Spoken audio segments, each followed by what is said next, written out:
Энэ таны тууштай байх хариуцлага. Би өдөр бүр шүдэн угаах хэрэгтэй юу гэж та асуудаггүй. Та хинэгнээс асуугаад байх шаардлагагүй шүү дээ. Тийм ээ. Та шүдтэйгээ баймаар байвал угаах ёстой. Хадгалж үлдмээр байгаа хитгэн шүдэл угаахчиж бас болох юм те. Гүрүжи өөрийн тэнгэрлэгийг эрэлхийлэхээр шийдсэн бол амьдралын үүрэг хариуцлага болоод оюун санааны амьдралаа хэрхэн тэнцвэржүүлэх вэ? Та ундаг дугуй унжсэн уу? Дугуйг яаж тэнцвэртэй ундын бол?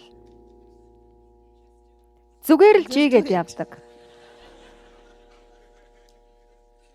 Тэгэл болоо.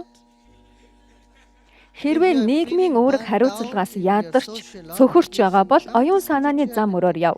Харин тэглээгээд хит залхуурч хэнэггүйтэж байгаа бол нийгмийн амьдралдаа илүү анхаар, амьдралд ойр бай, ажиллаа хий.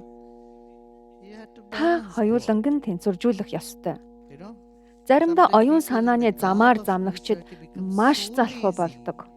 Үнэхээр залхуурч хүссэн бүхэн нь тавган дээр нь байгаасаа гэж хүсдэг. Юу ч хийх хүсэлгүй болдог. Хичээж чармаадаггүй. Инхэн сайн биш. Тэгэхээр та тэнцвэржүүлэх ёстой.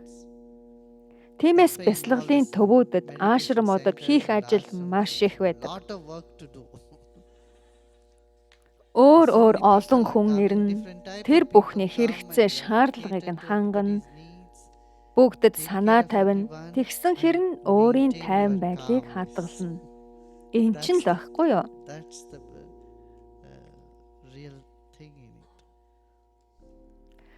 Дүрсхийн ууралж, орилж, хашгирч болохгүй. Та тайван байж ажиллаа хийх юм. Та тайван амгалан байхын хажуугаар ажиллаа хийх юм. Энэ орчинд тийм сургалтыг авдаг.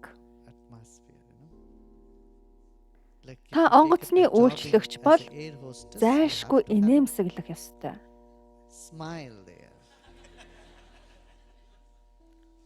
Инээмсэглэж чадахгүй байгаа бол цагаачлалын албанд ажиллаж болох юм. Цагаачлалын албанд ажилладаг хүмүүс хатуу ширүүн байдаг. Ширүүн царайлах хэрэгтэй байдаг.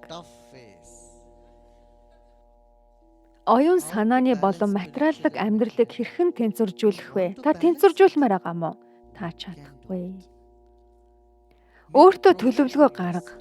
Жил бүр 1 эсвэл 2-7 хоногийг өөртөө зориулна. Хагас жил тутамд 4-5 хоног дээд курсын хичээлд сууна. Бясалгалын хичээлд хамрагдана гэж. 7 хоногт 1 удаа уртын киря хий. 15 хоног бүр хүмүүстэй хамт сууж дуулна. Хэдэн цагийг мэдлэг сонсоход зориулна. Энэ таны л тууштай байх хариуцлага. Би өдөр бүр шүдэн угаах уу гэж та асуудаггүй. Хинээс ч асуух шаардлагагүй шүү дээ. Тийм ээ, шүдтэйгээ баймаар байвал та угаах ёстой.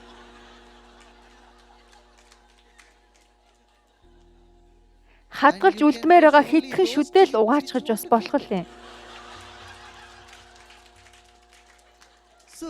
Эрүүл саруул ухаантай байж галзуурч солимоормооргүй байвал хэдэн минут унш, бяслаг, эдгээрийг хий. Зарим нэгэн өдөр хийж чадахгүй бол хамаагүй л дээ. Харин тогтмол байдлаар хэдэн минут хийх хэрэгтэй.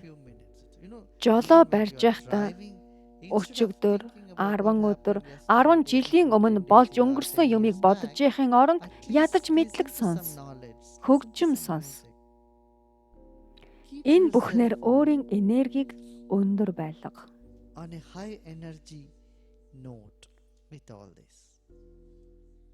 Миний хэлж байгааг ойлгож байна уу?